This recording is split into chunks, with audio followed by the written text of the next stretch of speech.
I always just assumed that it was some kind of moss composite or something natural because it was part of a natural product of flowers and it was green. And I will admit that I disposed of it without thinking about what it was.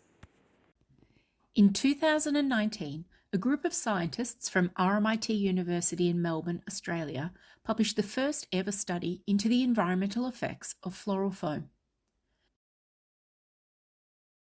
I found it really fascinating because I had bought flowers that contain floral foam for years and never really considered what the green thing was at the bottom of the box. But then in around 2018, 2019, I became aware of a social phenomenon that you can find on YouTube and lots of blogs where it's people crushing foam. They soak a foam block and they usually cover it in glitter and they crush it in a systematic way.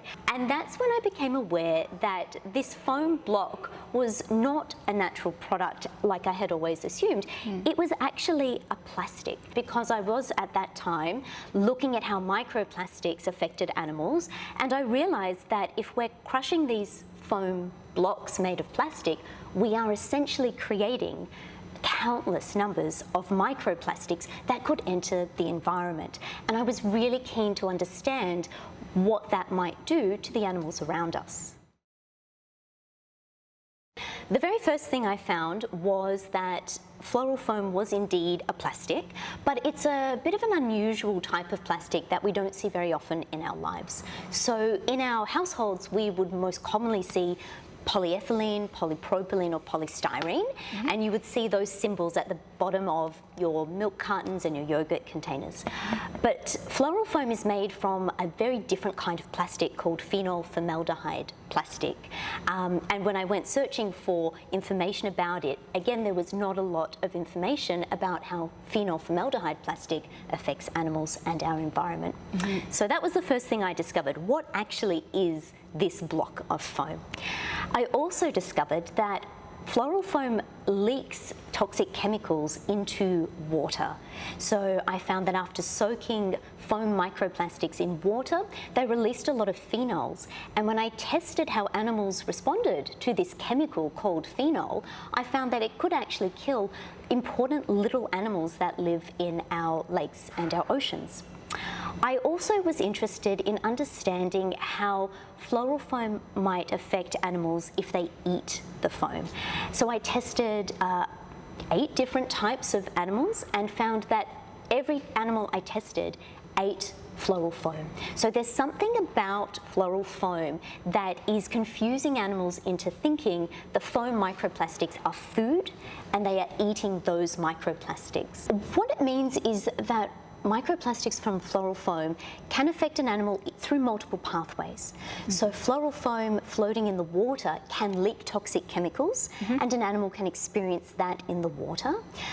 The foam can be eaten and the animal can experience the toxic impacts that way as well. So it's not just about leaking chemicals into the water, it's also about being ingested as well. So microplastics and floral foam have multiple pathways that they can harm animals through. And we know that from other microplastic studies that once microplastic enters the food chain, it can climb the food chain because it's eaten at the lowest levels, tiny little animals that we typically think are insignificant, but they're at the base of the food chain. And so once they eat plastic, it just travels through the system. So it can go into fish and higher animals, certainly.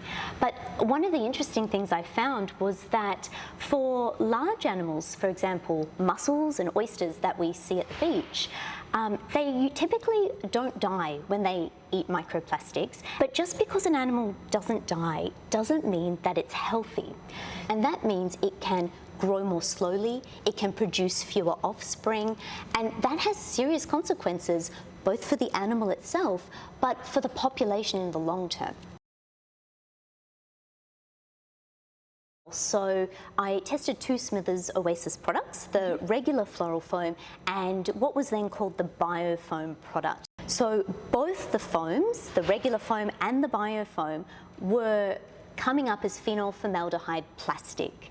They had essentially the same chemical composition, even though they are apparently made of different things. And then when I tested the ability of both of those foams to leak toxic chemicals, I found that not only was biofoam also capable of leaking chemicals into the water, it actually leaked more toxic phenols into the water than the regular foam product.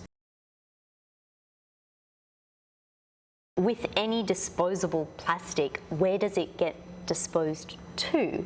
It won't disappear. To your eyes, it will disappear because what it's doing is getting smaller and smaller and smaller and breaking down into microplastics that you then can't see in the soil.